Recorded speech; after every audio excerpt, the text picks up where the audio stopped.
But when he pried the rancher's that dull clank, metal on bone, echoed through the dawn like a bell rung inside the throat of the prairie. The boy froze. Dust drifted through the air, shimmering gold in the early light. In his hands, he held something enormous, a human femur, long as his arm and heavy as quarried stone. The old man, watching from the porch, staggered toward him. Time had not erased the smell of that same dust, nor the way the wind seemed to tremble when it blew in from the north pasture, a place no one had plowed for decades. "Bury it back," the old man rasped, but the boy shook his head. He was staring at the bone, white as the underbelly of a fish, the size impossible, the truth undeniable. The boy's throat worked as he said what the family had stopped saying a century ago. "This her?" The old man's face went pale.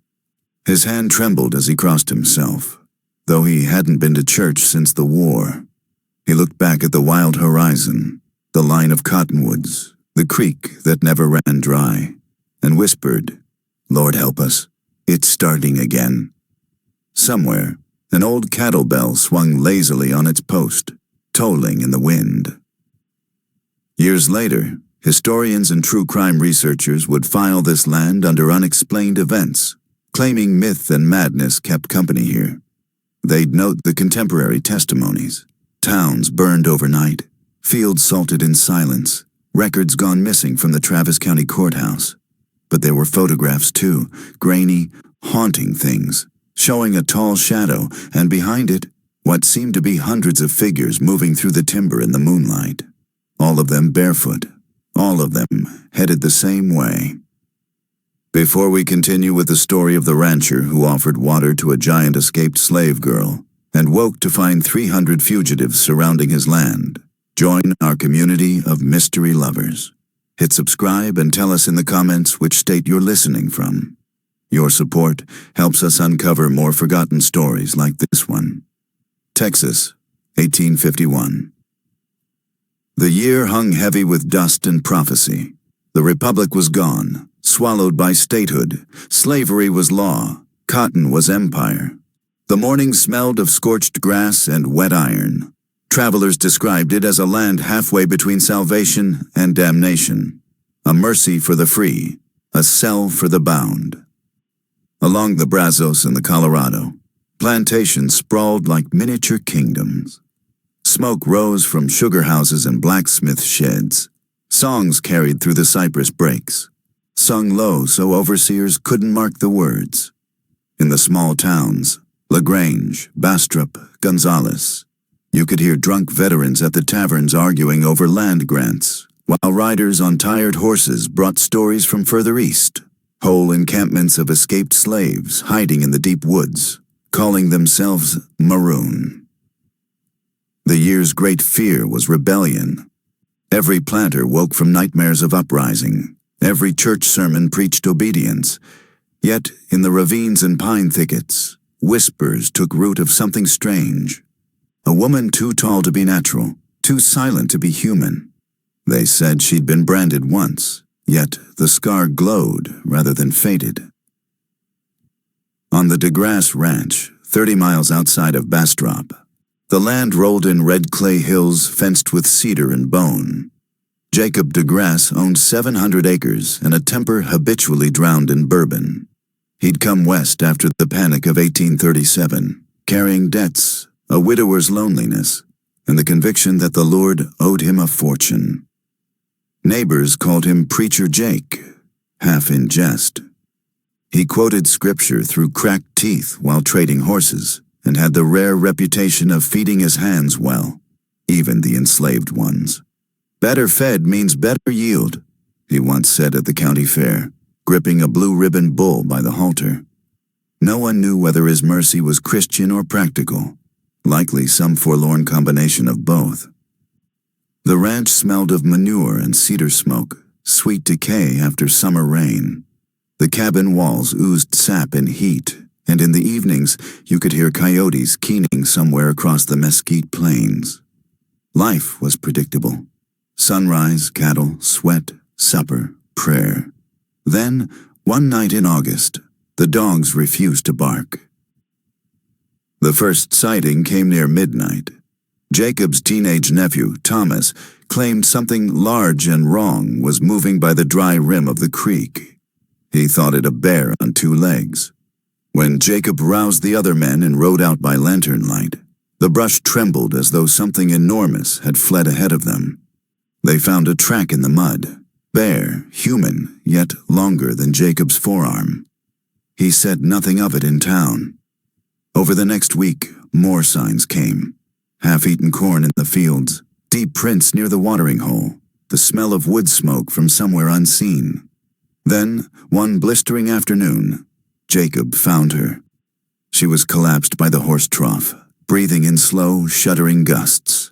Her skin was dark copper, her height impossible, easily 6.5 feet, maybe more. Her wrists were swollen, ringed with the scabbed ghosts of manacles. Her hair stuck to her cheeks, and her lips were cracked white in the sun. When she raised her head, Jacob felt something seize in his chest. Not fear, not exactly. Something older. "Water," she croaked. He gave it to her. That single act would damn his ranch, his name, maybe his soul. For by dawn, what came to his gate would not be a woman, but a host.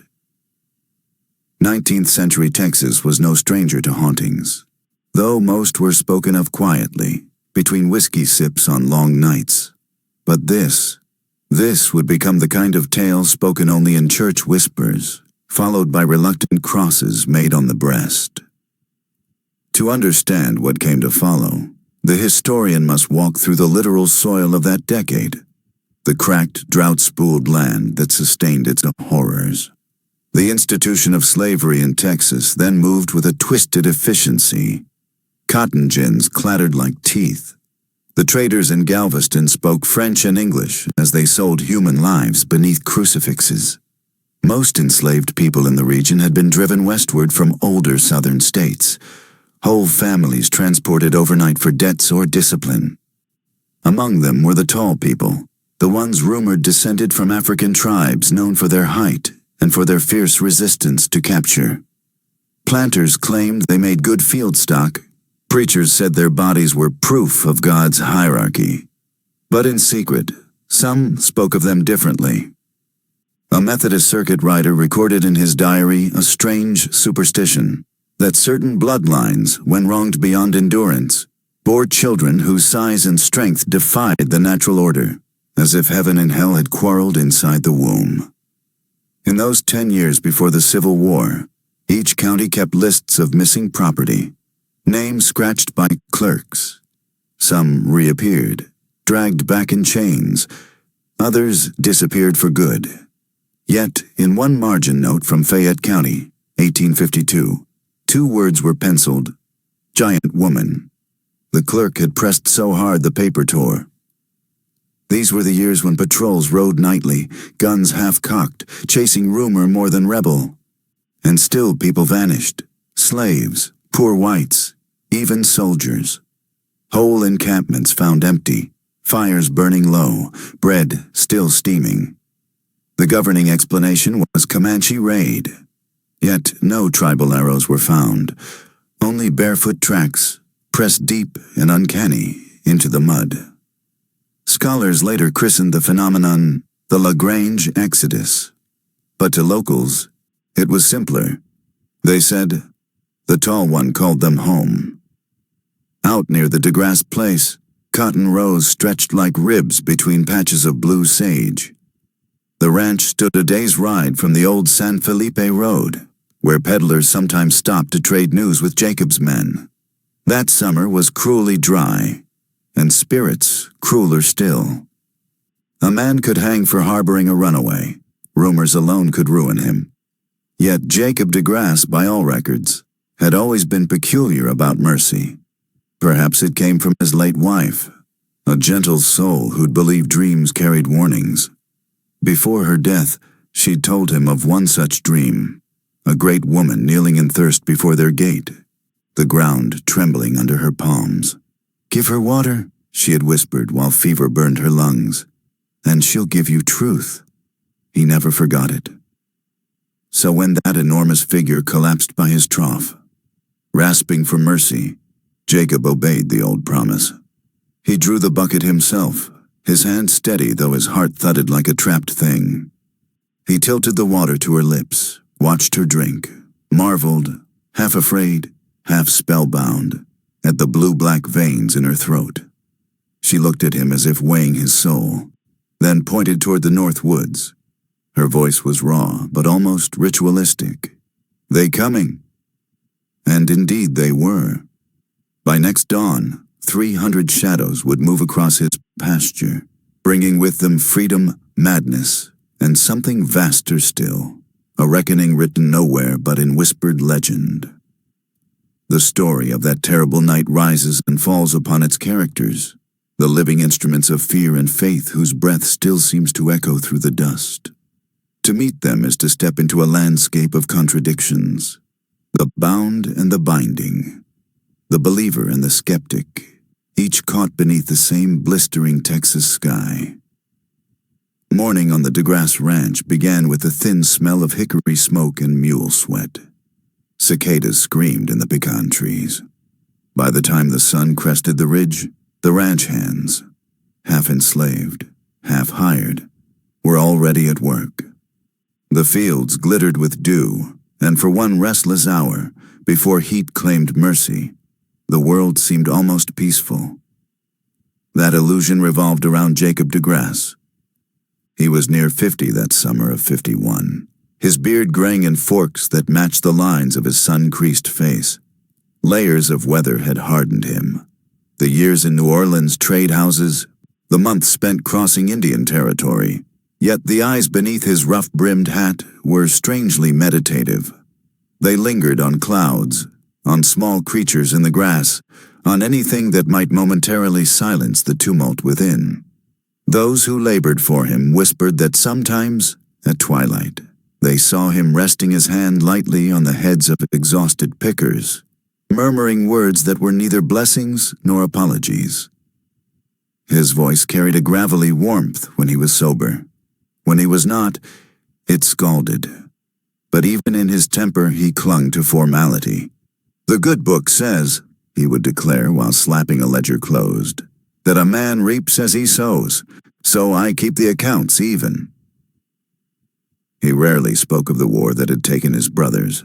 Once, during a county meeting, a drunken official jested about running from ghosts. Jacob said nothing. Yet afterward the man's hogs were found released, his fences cut. No accusation was made, but people learned to keep jokes soft around him. The rancher's faith was genuine, if peculiar. His Bible was dog-eared both by sermon punctuation and practical marginalia, measurements for fences, seed weights, the birth dates of his slaves. He read it the way some men read weather, looking for signs. Yet beneath this order there simmered guilt, a word the DeGrasse men never spoke. Neither confession nor absolution came easily to them, and for Jacob, the simplest prayers always tangled into questions. When he looked out across his fields, seeing men and women stooped in the red sun, he often whispered to no one, "What debt is this, Lord? And who collects it?" It was this soft unease, his strange conscience, that would decide his fate. Within the quarters lived Sarah, Jacob's cook and, in quiet ways, his moral counterweight. She was 26, but carried the stillness of someone twice that. The scar on her jaw, shaped like an inverted crescent, caught the lantern light when she smiled. In the kitchen she ruled with quiet precision, able to stretch a barrel of cornmeal into 5 days' bread. Her laughter, when it came, sounded unconsciously maternal, half amusement, half warning. At night she hummed while cleaning the big cauldron, a series of low, droning notes that Jacob once mistook for hymn tunes. Only later did he understand they were fragments of an older language stitched together like invisible footpaths for lost souls. When Thomas, the rancher's nephew, lingered near the door listening, Sarah would stop and glance over her shoulder, the corners of her mouth still wet from steam. "Best not to echo what ain't meant for you, child," she'd tell him. "Sound carries strange out here." Thomas, 17, pale and restless, worshipped the world's mysteries. He kept a sketchbook of the woods, drawing birds and odd footprints with equal fascination. Unlike his uncle, he believed in neither scripture nor commerce, but in curiosity itself. He was the one who first found the giant's trail down by the creek, a print deep enough to drown his boot. He rushed back, shouting for Jacob, half laughing with awe, half shaking with fear. When the old man arrived, lantern swinging, Thomas pointed wordlessly at the mud. "That's no bear," he whispered. Jacob stooped, touched the edge of the print, and felt warmth where the water pooled inside. He didn't answer. "Uncle," Thomas pressed, "you ever seen a foot that size?" "Seen bones big as our disbelief," Jacob muttered. "Everything else depends on what kind of God you think carved it." Thomas would remember that line long after, the way Jacob said our disbelief, not yours. Among the enslaved workers was Elijah, nicknamed Book, for his habit of reciting psalms from memory. He'd once belonged to a preacher in Natchez who used him as a living concordance. Now, at 40, his voice retained the cadence of those lessons. He bent his head respectfully to Jacob, but spoke with the gravity of one who measures a man's heart more than his orders. Elijah," Jacob asked one evening as they lifted sacks into the corn loft, "you ever heard talk of tall ones, giants?" Elijah's eyes flickered, not in surprise, but recognition. "Tall ones been here since the first chain broke, master. Some folks see 'em, some folks just feel the ground when they walk." "You mean spirits?" "Spirits need no water, sir." Jacob frowned. "Then what are they?" Elijah drew a long breath. "Maybe justice, walking slow 'cause it's heavy." The words unsettled Jacob, yet he nodded as if they'd confirmed something he already knew. When the summer reached its cruelest point, the family physician, Dr. Calhoun Reeves, rode in from Gonzales to tend Jacob's rheumatism. He was an educated man, sharp-featured, fond of quoting Voltaire. Behind his polite manners lurked a streak of surgical curiosity that turned most living things into specimens. He catalogued ailments the way others collected shells. During supper, as Sarah served pounded yam and pork, Reeves noted the heat marks on Jacob's leg, old shrapnel scars flaring again. "You'll cripple yourself before harvest," the doctor said, dabbing his napkin. "And for what? Conscience? Texas cures neither guilt nor gout, my friend." Jacob chuckled dryly. "Doctor, my conscience costs me less than your tonics." Reeves raised a brow. "You truly believe goodness survives here, in this dust?" "Belief is choice, like tending cattle or not." Reeves leaned closer, lowering his voice. "Choice is an illusion, Jacob.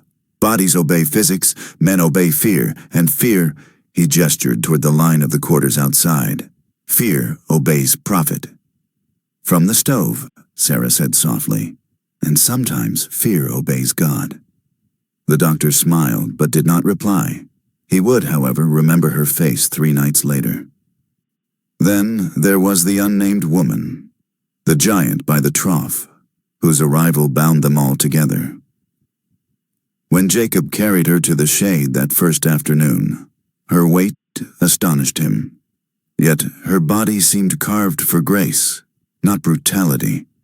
Her wrists bled from where iron had rubbed them raw. Small insects crawled in the wounds, which she brushed away without flinching. Her voice, when speech returned, resonated low and echoing, as though 2 notes sounded at once. She told Jacob only fragments. She had fled from a plantation near the coast. She'd walked for days. She had seen things no one ought to see. Whenever he asked her name, she shook her head, repeating, "Names ain't safe."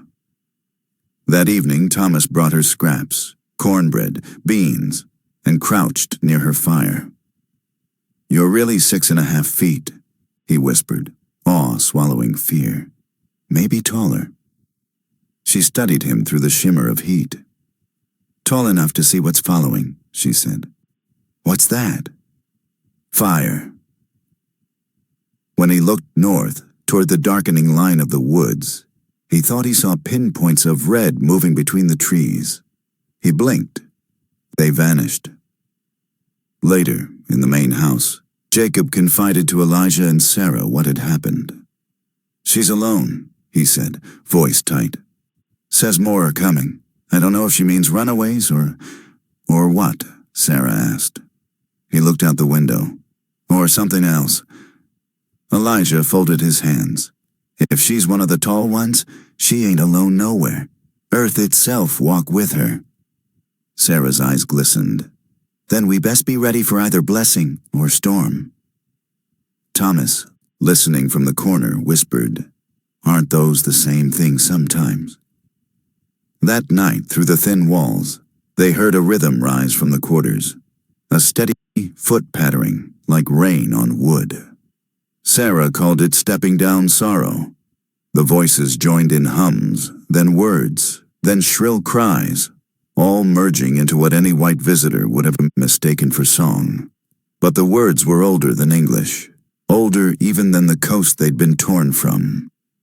Jacob sat on his porch listening.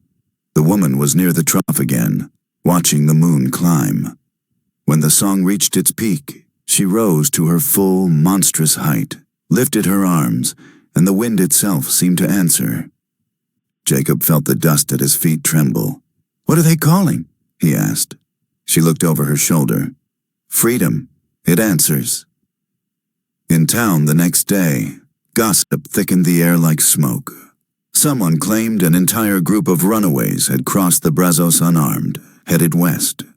Others spoke of mysterious fires along the Goliad Road, of livestock found dead, their bodies arranged in perfect circles. Sheriff Whitmore convened his patrols and warned every rancher, "If you see stragglers, report at once. Harboring means hanging." Jacob said nothing. But by sundown, faces in the fields had changed. Men who weren't his, women with blistered feet, children mute from exhaustion. They came quietly, led by shadows of their own likeness. 300 souls, or near enough, moving as if pulled by a single thought. At their front walked the giant woman. Each character, bound by motive and myth, waited for the inevitable crossing of mercy and fear. Jacob sought to honor the remnants of his late wife's dream while preserving the fragile order that kept him alive in a state built on chains. Sarah balanced compassion with the razor edge of knowledge, knowing hospitality could be mistaken for conspiracy. Elijah sensed judgment on the wind and prepared his people for revelation. Dr. Reeves observed the gathering storm with a scientist's greed, his mind half calculating, half trembling. Thomas fell into fascination. He would sketch their faces, their scars, the very footprints in the dust, believing he was witnessing history, not horror. And the giant woman, nameless yet crowned by whispers, carried within her the memory of every lash, every stolen breath, each one pounding in her blood. She had come searching not for vengeance alone, but for restitution older than Scripture, the return of something humanity forgot when it chained its own kind. That night Jacob tried to pray. His candle sputtered, dripping wax against the ledger his wife once kept. He opened it, saw her neat handwriting beside old Scripture references. Next to the verse from Isaiah, "And a child shall lead them," someone, perhaps himself, had added in pencil, or a giant. He stared at it until dawn light crept through the shutters. Outside, the sound of many feet rose from the fields, not running, not marching, but circling in slow unison, the earth thudding like a single, immense heart dot. Dawn came thin and reddish, dragging mist through the mesquite. To any passerby, the DeGrasse Ranch looked no different from the day before. Cotton rows neatly combed, smoke curling from the chimneys, the bell waiting to call the hands to work. But there was an unfamiliar stillness in the air, as though the land had taken a slow breath and forgotten how to exhale. From the porch, Jacob watched the tree line ripple. Through the haze moved shapes, hundreds of them. Men, women, children, their silhouettes wavering between human and phantasm. They did not run. They advanced with the patience of rainfall. Each carried something: sacks, tools, bundles of cornmeal, even old cooking pots dangling from rope belts. And at the front, taller than all, walked the woman he had watered. Her face gleamed with sweat but also serenity, like a prophet certain of her destination. When they reached the fence line, they halted, 300 strong. No one spoke. Jacob half expected hollers or pleas for food. Instead there was silence, throbbing, dignified, immense. Then, softly, from her lips, came words that rippled through the company as if rehearsed. This place saw mercy, so mercy come back. Jacob's throat tightened. He raised his palm, an instinctive motion, equal parts welcome and warding. You'll be hunted, he said. If they see you here, we already seen, she interrupted. Her voice carried over the fields like thunder rolling far away. Only question is, who owns the seeing? Thomas stepped up beside his uncle, eyes wide. They ain't hurting us, he whispered. Uncle, they look like pilgrims. Pilgrims don't move at night, boy, Jacob answered. Behind him, Sarah, broom in hand, stared hard at the crowd. Her whisper was sharper. We best feed them quick before soldiers come looking. By noon, smoke from cooking fires curled up in ghostly columns. The scent, corn, pork grease, sweet root, spread across the hills, a telltale flag to anyone who might be watching.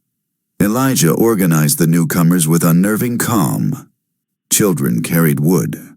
Old men dug trenches to hide signs of camp. The giant woman said little, merely walking the perimeter, her hair tied up with a rope of grass. Wherever she stepped, the ground seemed darker, as if scorched gently underfoot. Dr. Reeves arrived just past sundown, summoned supposedly for Jacob's leg but drawn by rumor instead. He dismounted slowly, eyes scanning the flickering silhouettes beyond the barnyard fence. My word, he murmured. How many? Too many, Jacob said. I gave one water. Next day, they all arrived. Reeves smiled faintly. Kindness multiplies, eh? This ain't kindness, Jacob answered. It's prophecy with calloused hands. The doctor pulled off his gloves, tucking them into his belt. May I observe? You may stay on my land as friend, said Jacob, but don't treat souls like specimens, Calhoun. They are souls, you think? Reeves asked. Or an army? The first unease settled in after dark. Coyotes, usually bold near the herds, fled toward the river. Horses neighed and kicked their stalls till blood streaked the wood. When Thomas tried to calm them, he noticed something strange. His own breath steamed though the air was warm. From the creek spread a thin fog smelling faintly of iron. In the far corner of the camp, someone sang an old morning tune. Low voices joined, weaving in minor thirds until the air quivered. Jacob lay in bed listening, sweat cold on his temples. The rhythm of the song matched his heartbeat exactly. He rose, threw on his coat, and stepped outside. The moon was full, sinking toward the horizon, enormous and amber as a bruise. Down by the trough, the giant woman knelt again, praying, or perhaps communing. He called out, "Do you lead them?" "I woke them," she said without turning. "They lead themselves now." "What do they want from me?" "To remember what you offered."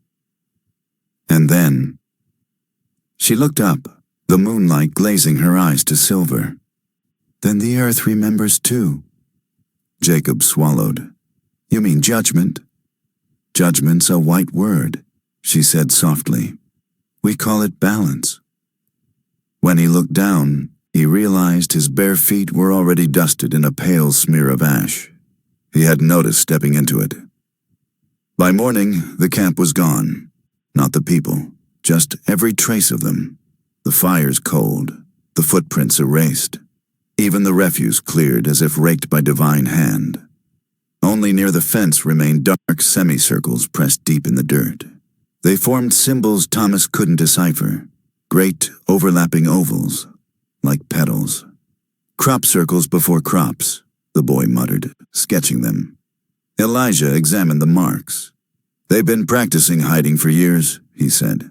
But this ain't just hiding, this is message. What kind? Asked Sarah. He shrugged. The kind written to the ground instead of to men. The townsfolk began to whisper days later. A patrol sent toward the DeGrasse property never returned. Sheriff Whitmore rode out with 6 men and found nothing but abandoned horses chewing grass near the old creek crossing. He declared raiders responsible and doubled the watches, though no arrows nor tracks suggested it. Still, each dusk, smoke columns rose briefly from the northern horizon, straight, thin, vanishing within seconds. Messages between camps, some said. But Thomas told Sarah it looked like breathing. When another rancher's cattle turned up dead, drained nearly white of blood yet untouched by beasts, words like curse began to circulate. Dr. Reeves wrote in his journal that night. Atmospheric phenomena unexplainable. Magnetic, religious hysteria, contagious as influenza. He underlined hysteria twice. Jacob, meanwhile, could not stop dreaming. Each dream began the same. A hand the color of midnight and large enough to cover his chest, pressing him gently, like testing a fruit for ripeness. Then, a voice, hers, whispering, "Mercy, come back." He would wake to the sound of hooves thundering across the fields, but when he peered from the window, the paddocks were empty. As the week lengthened, dread fused with fascination. Families as far as Bastrop claimed to hear chanting at night, carried on the wind in deep rolling tones. Dogs howled, milk soured. Clocks stopped at the same hour, 3:17. Newspapers dismissed it as superstition among sharecroppers, but the sheriff's office quietly began compiling sightings. Jacob's ranch became the center of gravity in that invisible whirlpool of unease. He walked his land each evening, shotgun slung loosely, yet never fired. Part of him feared discovery by lawmen. Part feared silence if the songs stopped. The larger fear, however, had no name, only that rising certainty that reality around him was folding like sun-cooked leather. On the 9th night, as thunder massed without lightning, Sarah burst into the main house, eyes wide. "They're here again," she breathed. "But not the same." Jacob hurried outside. Along the far ridge, he saw them, hundreds of forms bowing and swaying, their arms raised toward the sky. The giant woman stood among them, body outlined in that phantom phosphorescence only seen before storms. The air itself hummed. Thomas whispered, "It's beautiful." "It's warning," Elijah said behind him. In the next instant, the thunder broke, and the lights went out across half the county. When daylight crept back, it revealed a world rearranged by the storm. Branches littered the fields, fence rails lay like scattered ribs. The sky hung flat and pewter gray, and everywhere, was silence so thick that even the cicadas dared not break it. Jacob found his cattle pressed against the barn door, eyes rolling white. Thomas said he dreamed of thunder that wasn't thunder, a pulse that matched the songs of the night before. In the stable yard, muddy depressions marked where hundreds of feet had stood through the gale, yet there were no footprints leading away. Not one. It was as if the storm had lifted them and left only the shape of their worship behind. Dr. Reeves arrived before noon, riding hard and splattered with red clay up to his knees. "Jacob!" he shouted the moment he dismounted. "Whole town's in uproar. Sheriff thinks you're keeping hostages or worse. 4 of Whitmore's men, dead at Shoal Creek. Eyes open, but Christ help me. The pupils gone white as pearls. Jacob stared, rain dripping from the brim of his hat. What took them? Reeves swallowed. If you ask Whitmore, renegades. If you ask the witnesses, light. Elijah tells me you've been keeping notes. Jacob nodded toward the doctor's coat pocket. Reeves drew the journal out, rain-spotted and shaking slightly in his hand. A habit, he admitted. Observation steadies the mind. Does it? Said Jacob. Because it looks to me your hand trembles like mine. Any rational man would tremble at what's coming, Reeves muttered. Rational, mind you. Hysteria's catching even among the gentry, crowds swearing they heard, singing, from every horizon at once. Sarah appeared in the doorway, apron drenched, face drawn tight. They left signs again, Mr. Jacob. She opened her palm to reveal a small clay figure shaped crudely like a man, its features pressed flat. Across its chest were scratches that looked like crude numbers. They set 'em around the well, she said. 13 of 'em. Reeves squinted, eyes glinting as curiosity overtook terror. Primitive fetish. Don't sound so proud saying it, Doctor, Sarah shot back. That clay don't belong to no creek bed around here. Jacob took the figurine, feeling the wet earth of it pulse faintly in his hand, as if fresh molded, not dried. Could be warning, he said. Or claim. Elijah's voice called from the yard. He came forward slowly, his broad hands trembling. That woman, she out by the ash field again, she talking to the ground. They followed. She stood among the circles scorched into the soil, lips moving soundlessly. Around her, the new grass had turned a deep blue-green, the shade you see only at sea depth. Jacob spoke first, voice carrying against the slate sky. Are those yours? Not mine, she answered. Theirs. She gestured to the horizon as though unseen hosts waited. These are doors. Doors? Reeves asked, stepping closer. To where? She looked at him, cold amusement flickering. To where you sent us when you said never coming back. The doctor stiffened. Madness, he hissed, but his tone lacked conviction. Jacob lifted his hand, shoulder aching. If you want safe passage, I'll help, but you can't stay here. You gave water, she said, cutting through his restraint. We came for remembrance, not shelter. The thirsty don't stay in the well long. Something inside those words unsettled every man present. Reeves tried logic, the way a man throws stones at fog. Listen to reason, madam. Hundreds hiding on private property invites massacre. These people will die. Her head drifted toward him like the slow turning of moon to earth. They already good at dying. Elijah murmured under his breath a psalm, words smooth from repetition. At that, the woman smiled faintly, as though the tune pleased her, and returned to tracing lines into the ash with her bare toe.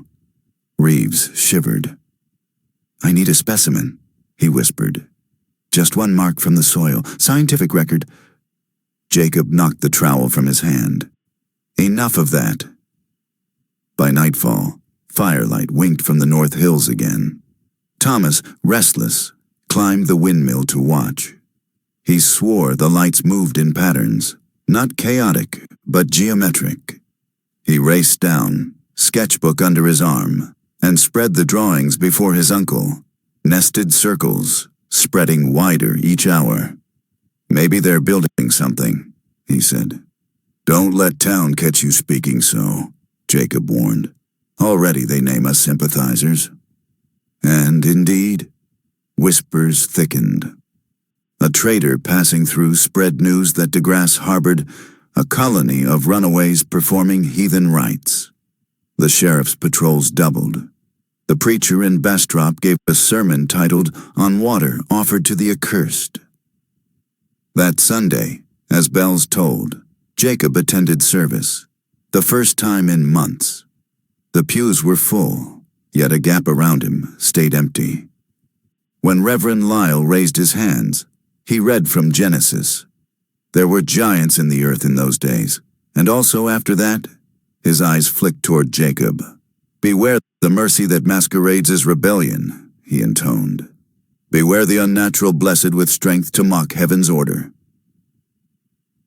Afterward, outside the church, Whitmore approached. His face was ruddy from sun and pride. "We're going to search your place, DeGrasse.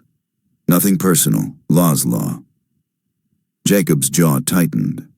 "You'll find nothing the law knows how to name." The sheriff smirked. "Then maybe we'll start naming new things."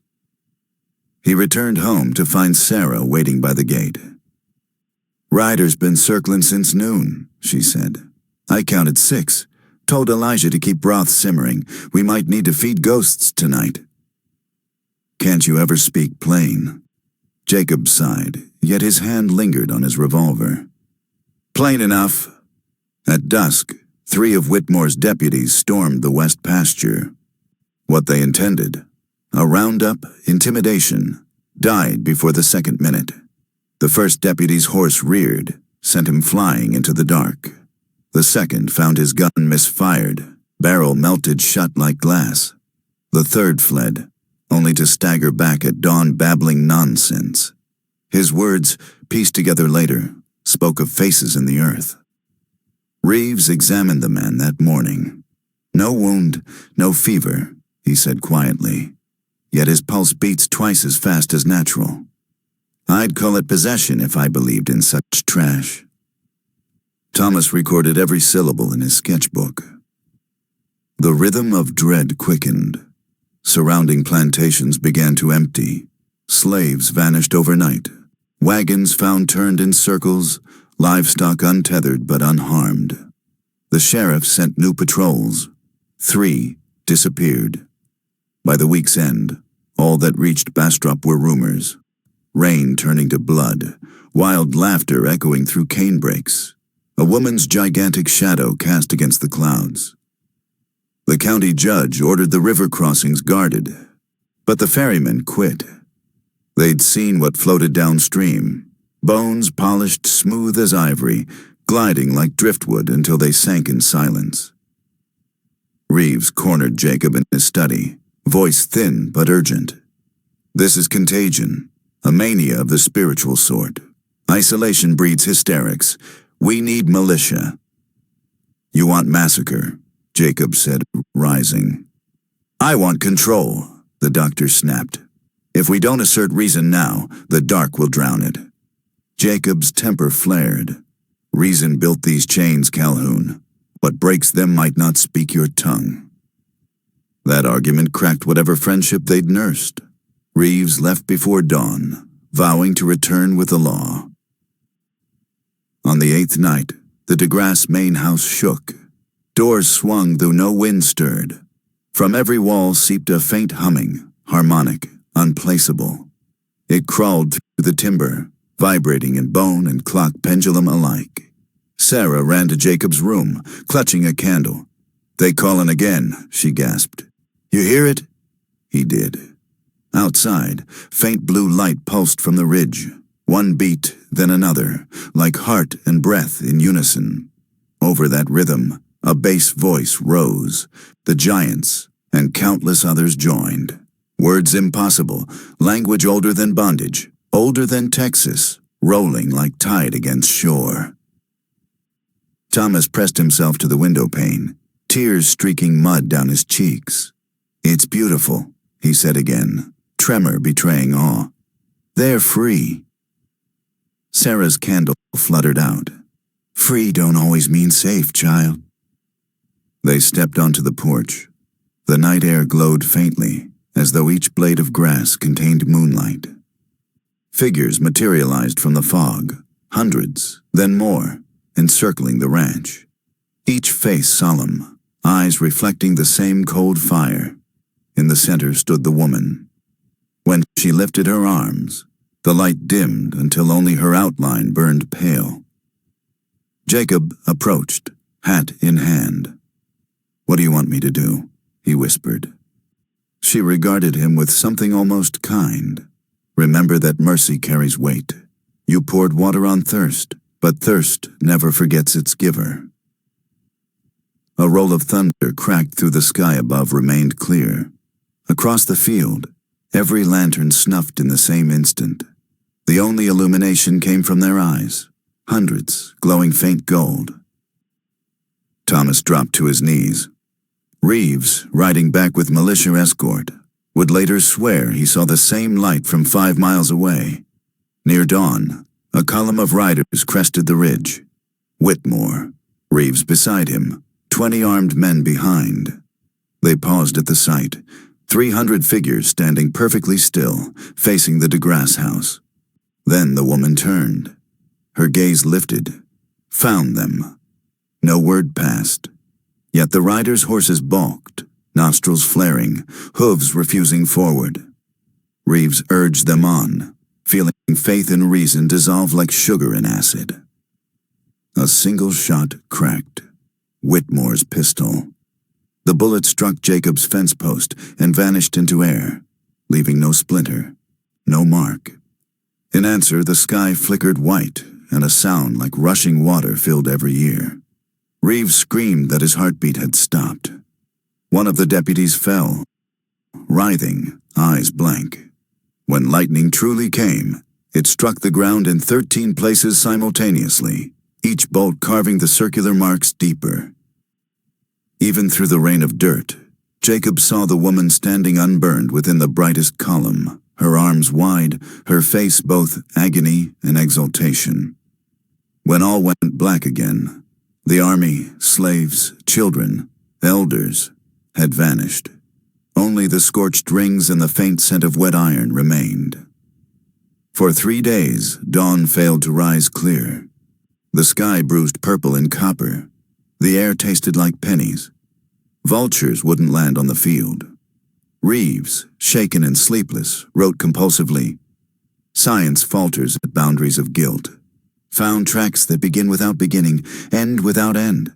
DeGrasse mad, perhaps saint. Sheriff insane, firing at shadows." He didn't finish the line following that. His pen tore the page mid-stroke. When militia reinforcements came, they discovered Reeves wandering near the creek, coat gone, whispering over and over, "Water to remembrance, remembrance to dust." Jacob was nowhere. Only Thomas remained to meet them, wild-eyed, notebook clutched to his chest. He said his uncle had gone to balance the debt. The boy never elaborated. Fear bloomed like rot. Newspapers printed fragmented testimonies, dismissed within weeks as hysteria. Yet, across the counties, planters began treating their slaves differently, not out of compassion, but terror. They whispered that mercy could summon forces awake beneath the soil. Songs learned from cradle to field changed their words. Some claimed to have found, buried deep in furrows, tiny clay figures shaped like the sheriff's men, eyes hollow. The legend cemented itself quietly, half ashamed, half defiant, that once in Texas, a man gave water to a giant woman and by doing so broke the silence of the earth for 9 nights. What do you think? Guilty souls cursed by God or victims of madness? Tell us below. Your theories matter here. The years afterward blurred into half memory, half denial. County records filed the DeGrasse affair under incidents unverified, and polite society turned the page. But those who had stood on that soil, Reeves, Thomas, Sarah, could never cleanse their minds of what had truly flared to life on that ranch. The turning point came late that autumn, when the judge in Bastrop summoned Dr. Reeves to testify about the so-called vanishing mob. He arrived in his best black coat, but his voice trembled. On the stand, he unfolded the ruined journal and read from its rain-stained pages. "The light was not fire," he began, "nor was it lightning. It behaved as thought, spreading, responding. It hummed in tones that resolved into harmony. I perceived figures within the illumination, human yet magnified, as if the shadows of the slaves had risen from their bodies and stood beside them." Gasps rustled through the gallery. Reeves pressed on, desperate, sweat beading his temples. I conclude that mass hysteria cannot explain it. This was coordination, an intelligence. Whatever force animated them may have used sound the way one might use blood, conduit and command alike. The judge rapped his gavel. Enough miracles, Doctor. Speak of law.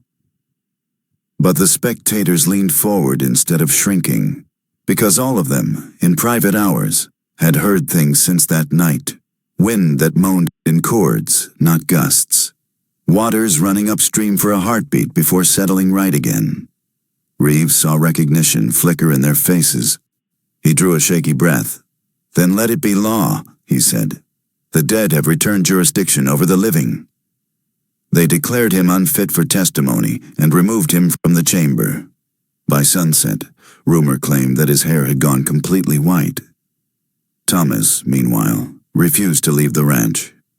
The militia burned the outer fields for proof of safety, but the inner field, the one laced with the rings, would not ignite. He walked it each night, notebook tucked under his arm, finding fresh symbols carved by no instrument. Sometimes he saw footprints alongside his own, larger and barefoot, vanishing the instant he looked directly. Sarah stayed to care for him. The others, frightened freedmen, curious neighbors, moved on or disappeared. She said little but prayed over the hearth, still humming that nameless tune while the coals pulsed as though answering her rhythm. "Do you suppose she's dead?" Thomas asked once. "Child," Sarah sighed. "Dead ain't a word for a storm like that. She just resting somewhere nobody can reach." He frowned. "The papers say Uncle Jacob ran off to Mexico." "The papers say a lot of things," Sarah said, stirring her pot. Then, softer, "If you listen close at night, you'll know where he went." And indeed, if you stood in the yard at the right hour, you could hear a faint creaking beneath the soil, like a gate opening far underground. Winter pressed hard. Nights so cold the stars seemed to freeze in place. Reeves turned up again in February, gaunt and trembling, riding a mule that looked near starvation. He dismounted without greeting and stumbled straight to the well, cupping gray water into his hands. "Still sweet," he muttered. "Still hers." Thomas watched him warily. "You shouldn't be here." "I have to see what remains," Reeves insisted. "Science abhors waste, and whatever happened here hasn't finished happening." Sarah crossed her arms. "You mean to make another mess?" "No," said Reeves. "I mean to understand the first one." He opened his coat to reveal a small wooden case lined with glass bottles. Inside, swirled samples of clay scraped from the burnt rings. When he tilted one, it glowed faintly green. "I call it residual luminance," he said. "Organic, responsive, possibly symbiotic." Sarah backed away. "That's the color the sky turned when they rose."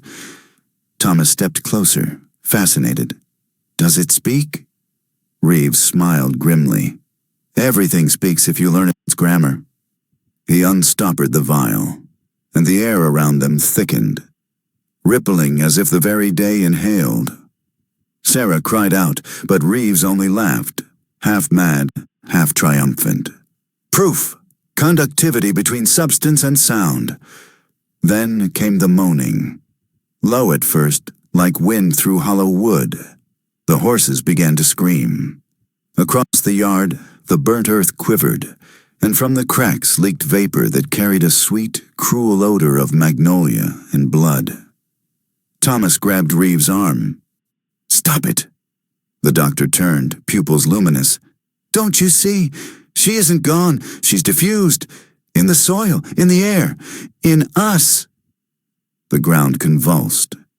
Lines appeared, those concentric circles bright again, glowing through the crust of ash. Sarah fell to her knees, praying aloud.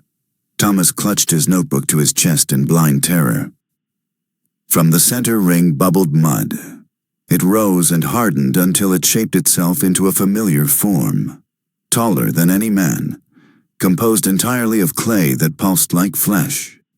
When it opened its eyes, they reflected starlight though no stars shone. Reeves dropped to his knees. "For science, for mercy, tell me what you are." The figure's voice echoed up and through the marrow of every living creature on that ranch. What you made when you made chains. What you watered when you gave water. She stepped forward, each motion shedding wet dust that smoked where it fell. Her features were the woman's, yet infinite, beyond wound and beyond forgiveness. Sarah screamed, "Jacob's prayer kept you! Leave us be!" The giant's face softened.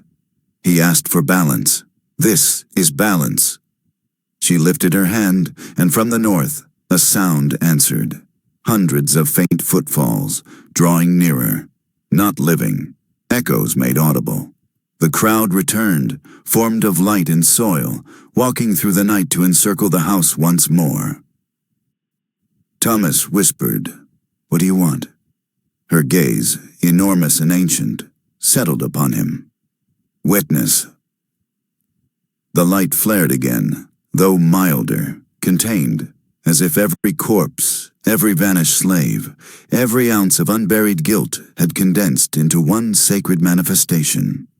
Within that field of radiance, Jacob appeared, his shape translucent, face calm. He reached toward her, neither in fear nor ambition, but in understanding. "I owed you this," his spirit said. She placed her palm over his, and for a moment the storm paused. Every color vanished from the world except gold. Even Reeves ceased shaking, eyes wide with wonder. "Then debt is paid," the giant declared. At once, the night wind broke free, sweeping the rings into darkness. The shapes dissolved. When the dust cleared, only 4 figures remained. Thomas on his knees, Sarah collapsed beside him, Reeves staring at his empty hands, and Jacob nowhere. The field was plain earth again. No marks, no glow, only a single new well where the central ring had been. Reeves staggered to it. "We must confirm. Mineral content, residual heat." "Doctor," Sarah rasped. "She gave warning. Tamper no more." He didn't listen. He leaned too close. What he saw looking back from that water was not his reflection, but 300 other faces, serene, solemn, aglow underneath the surface. Their eyes opened simultaneously. Reeves screamed. The splash was small, the silence afterward cavernous. Thomas looked over the rim and saw nothing but still water. In time, Sarah buried her dead quietly behind the house, including a simple stone for the doctor.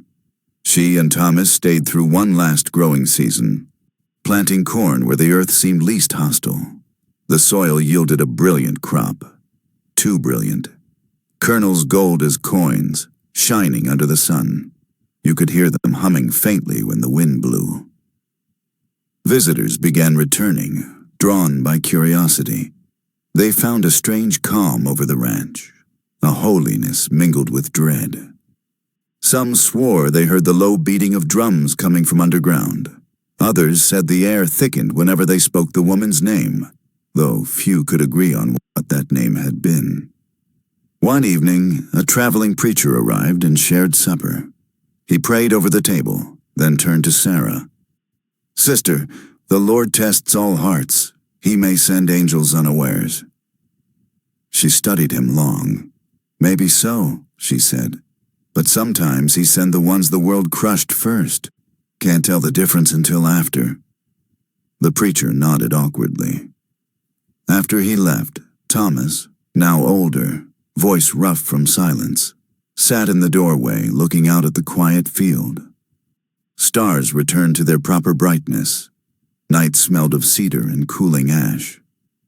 "They won't believe us," he said. Sarah smiled thinly. "Then maybe belief ain't what's needed. Maybe remembering is enough." He opened his notebook one last time. Inside were pages of illustrations, rings, footprints, symbols, faces caught between smoke and light. On the final page, in neat script, he wrote, "Mercy is not safe." Then he closed it forever. Years turned into decades. Homesteaders bought portions of the old DeGrasse place. A railway cut through where the barn once stood.